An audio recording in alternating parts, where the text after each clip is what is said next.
নমস্কাৰ মই এপলিনা প্ৰাইমিটলৈ স্বাগতম জনাইছো আৰু এই মুহূৰ্তত আন এটা ডাঙৰ খবৰ লৈ আহিছো আইএসআই নিমন্ত্ৰণ ক্ৰমেহে পাকিস্তানলৈ গৈছিল সাংসদ গৌৰৱ গগৈ প্ৰথমবাৰলৈ সংবাদ মাধ্যমৰ সন্মুখত মুখ্যমন্ত্ৰী ডক্টৰ হিমন্ত বিশ্ব শৰ্মাই সাংসদ গৌৰৱ গগৈ পাকিস্তান ভ্ৰমণ সন্দৰ্ভত সকলো তথ্য থকাৰ কথা স্পষ্ট কৰিছে আৰু এই তথ্য প্ৰমাণ সহকাৰে 10 ছেপ্টেম্বৰত সকলো কথা ফাদিল কৰিব বুলিও মুখ্যমন্ত্ৰী গৰাকীয়ে স্পষ্ট কৰি দিছে আজিৰ দিনটোত মুখ্যমন্ত্ৰী গৰাকীয়ে পুনৰ কৈছে যে পাকিস্তান ভ্ৰমণ এগৰাকী সাংসদৰ ভাৰতৰ এগৰাকী ৰাজনৈতিক নেতাৰ এই বিষয়টো ধৰু লৰাৰ বা লৰা ধেমালিৰ কথা নহয় গতিকে সকলোৰে এই বিষয়টো গুৰুত্ব সহকাৰে লব লাগে আৰু তাৰ বাবে এতিয়া মুখ্যমন্ত্ৰী ডক্টৰ হিমন্ত বিশ্ব শৰ্মাই 10 ছেপ্টেম্বৰৰ সময়সীমা লৈছে এই 10 ছেপ্টেম্বৰৰ সময়সীমাৰ ভিতৰতে সকলো তথ্য প্ৰমাণ মুকলি কৰি দিব ৰাজ্যৰ মুখ্যমন্ত্ৰী গৰাকীয়ে আৰু আজি পুনৰ প্ৰথমবাৰৰ বাবে উল্লেখ কৰিছে যে সাংসদ গৌৰৱ গগৈ পাকিস্তানলৈ গৈছিল আইএসআইৰ নিমন্ত্ৰণ ক্ৰমে কি কৰিবলৈ গৈছিল সেই সন্দৰ্ভতো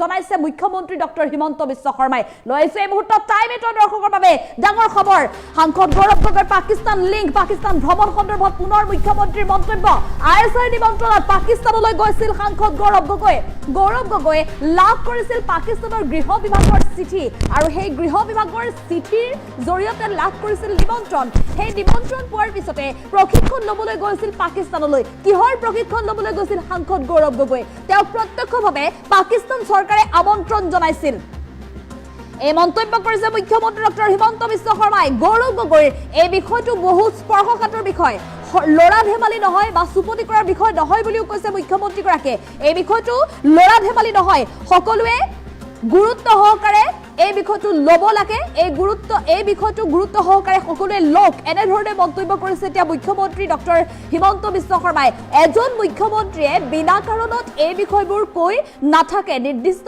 কাৰণ থাকিব আৰু ইয়াৰ বিৰুদ্ধে বহুত ডাঙৰ ব্যৱস্থাও হ'ব পুনৰ মুখ্যমন্ত্ৰী গৰাকীয়ে এই ডাঙৰ মন্তব্য কৰিছে সাংসদ গৌৰৱ গগৈৰ পাকিস্তান ভ্ৰমণ সন্দৰ্ভত 10 ছেপ্টেম্বৰত ফাদিল হ'ব গৌৰৱ গগৈ পাকিস্তান ভ্ৰমণৰ সকলো তথ্য গৌৰৱ গগৈৰ পাকিস্তান লিংক সন্দৰ্ভত মুখ্যমন্ত্ৰীৰ ডাঙৰ মন্তব্য আমি পুনৰ জনাইছো শেহতীয়াকৈ ৰাজ্যৰ ৰাজনীতিত চৰ্চা হৈ আছে সাংসদ গৌৰৱ গগৈৰ নাম আৰু সাংসদ গৌৰৱ গগৈ পাকিস্তান ভ্ৰমণৰ কথা আৰু শেহতীয়াকৈ সাংসদ গৌৰৱ গগৈয়ে 15টা দিন পাকিস্তানলৈ গৈ ক'ত আছিল কিদৰে আছিল কাক সাক্ষাৎ কৰিছিল আৰু ক'ত ফুৰিবলৈ গৈছিল সেই সন্দৰ্ভতো বহুত তথ্য লাভ কৰা বুলি ইতিমধ্যে ভাৰতীয় জনতা পাৰ্টিৰ এগৰাকী ৰাজনৈতিক নেতাই ইতিমধ্যে এই বিষয়টোক লৈ সামাজিক মাধ্যমতো প্ৰচাৰ কৰিছিল সংবাদ মাধ্যমতো এই সন্দৰ্ভত প্ৰচাৰ হৈছিল আৰু শেহতীয়াকৈ মুখ্যমন্ত্ৰী গৰাকীয়ে এই বিষয়টোক লৈ কেইবাদিনো সংবাদ মাধ্যমৰ সন্মুখত কৈছে যে তেওঁৰ হাতত সকলো তথ্য প্ৰমাণ আছে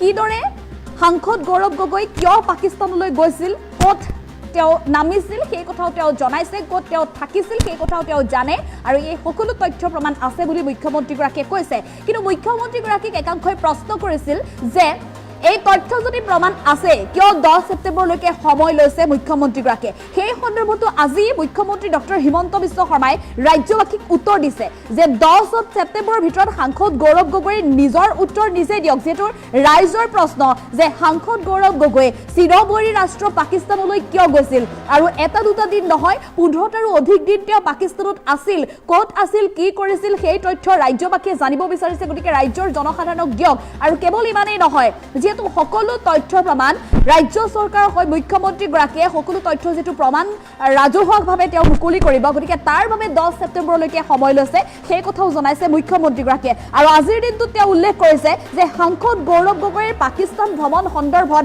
ইমানেই সকলো তথ্য মুখ্যমন্ত্ৰী গৰাকীয়ে জানে যে কোনখন চিঠিৰ নিমন্ত্ৰণ পাই তেওঁ গৈছিল সেই কথাও তেওঁ জানে বুলি উল্লেখ কৰিছে তেওঁ কৈছে যে আইএসআইৰ নিমন্ত্ৰণত পাকিস্তানলৈ গৈছিল গৌৰৱ গগৈলৈ গৃহ বিভাগৰ তৰফৰ পৰা এখন চিঠি আহিছিল আৰু সেই চিঠিৰ জৰিয়তে সাংসদ গৌৰৱ গগৈক পাকিস্তানৰ গৃহ বিভাগে মাটি পঠিয়াইছিল প্ৰশিক্ষণ দিবৰ বাবে কি প্ৰশিক্ষণ দিবৰ বাবে মাটি পঠিয়াইছিল সেই তথ্য প্ৰমাণো ৰাজ্য চৰকাৰ মুখ্যমন্ত্ৰী গৰাকীয়ে অহা 10 ছেপ্টেম্বৰত সকলো কথা ৰাজহুৱাভাৱে ফাদিল কৰিব সেই সন্দৰ্ভত মুখ্যমন্ত্ৰী গৰাকীয়ে পুনৰ আজি জনাইছে আৰু আমি পুনৰ জনাইছো এই ডাঙৰ খবৰ সাংসদ গৌৰৱ গগৈৰ পাকিস্তান ভ্ৰমণ সন্দৰ্ভত সকলো তথ্য ৰাজ্য চৰকাৰৰ হাতত আছে মুখ্যমন্ত্ৰী ডক্টৰ হিমন্ত বিশ্ব শৰ্মাৰ হাতত আছে গতিকে এই বিষয়টো লৰা ধেমালি বুলি কোনেও নলব সুপতি কৰাৰ বিষয় নহয় পাকিস্তানলৈ যোৱাটো সুপতি কৰা বিষয় নহয় ফুৰিবলৈ যোৱা বিষয় নহয় গতিকে এই বিষয়টো লৰা ধেমালি বুলি কোনেও নলব গুৰুত্ব সহকাৰে লও এজন মুখ্যমন্ত্ৰীয়ে বিনা কাৰণত এজন ৰাজনৈতিক নেতাৰ বিৰুদ্ধে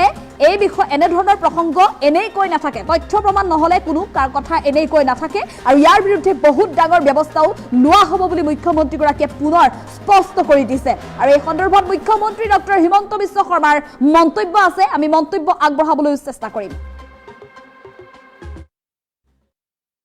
যে গৌৰৱ গগৈয়ে পাকিস্তানত ISIৰ নিমন্ত্ৰণত গৈছিলে, এতিয়ালৈকে মই ইমানটোলৈকে যোৱা নাছিলোঁ।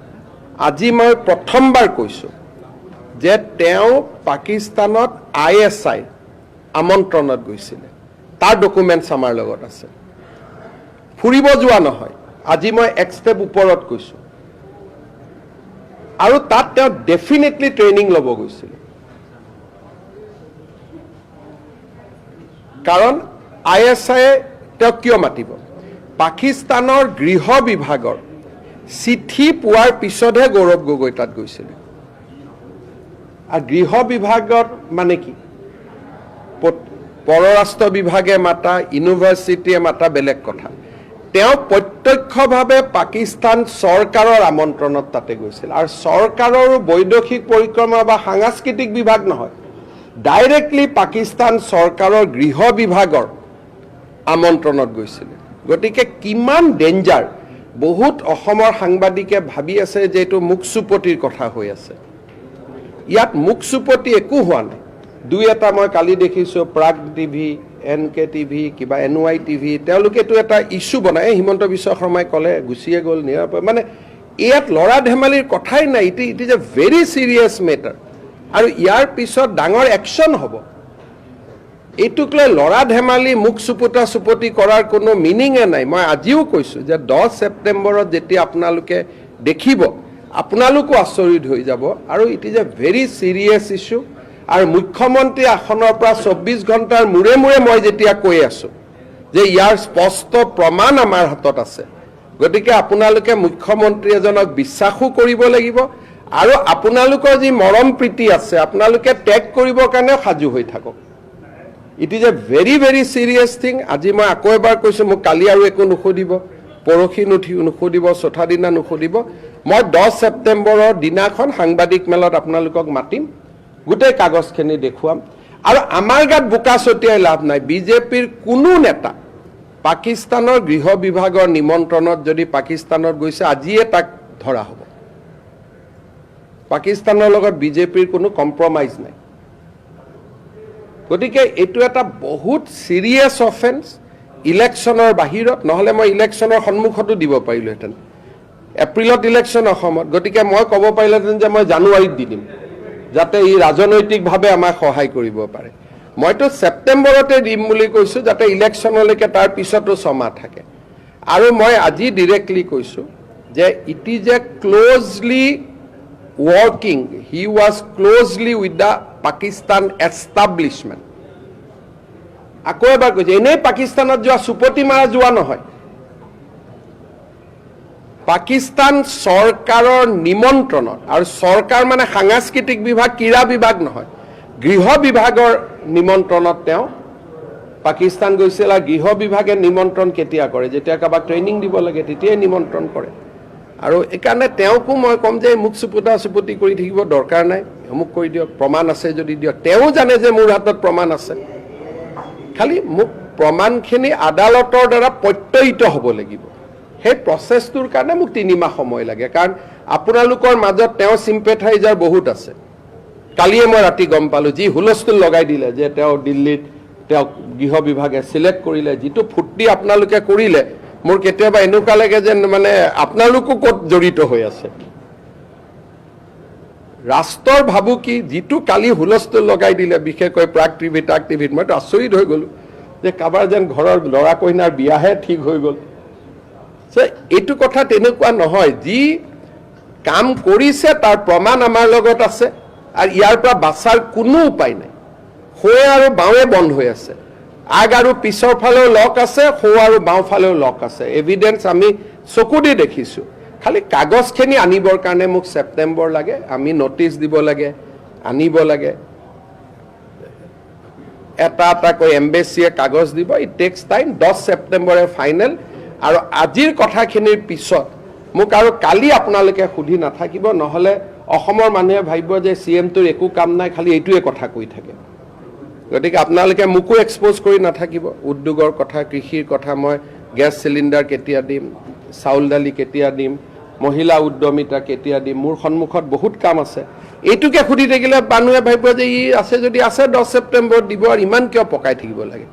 সেইকাৰণে আপোনালোকৰ কাৰণে এইটো নিউজৰ খোৰাক, মোৰ কাৰণে এইটো ৰাষ্ট্ৰীয় নিৰাপত্তা, মোৰ কাৰণে দেশৰ সাৰ্বভৌমত্ব। সেইকাৰণে 10 ছেপ্টেম্বৰ ৰাতিপুৱা 11টা বজাত মই আপোনালোকক মাতিম, ধুনীয়াকৈ গোটেইখিনি কৈ দিম, হ'ব? আজি ৰাতি মোৰ ফেচবুক লাইভ আছে 9টা বজাত, গোটেইখিনি বহুতখিনি কথা মই তাতে কৈ দিম। প্ৰথম কথা যে বিজেপিৰ মানুহ যদি কোনোবা পাকিস্তানত গৈছে, আমাক নাম দিলে আমি তৎকালীনভাৱে ব্যৱস্থা ল'ম। যদি কোনোবাই ৰাষ্ট্ৰৰ কামত গৈছে, ক্ৰিকেট খেলিব গৈছে, ৰাষ্ট্ৰৰ কামত গৈছে, ভাৰত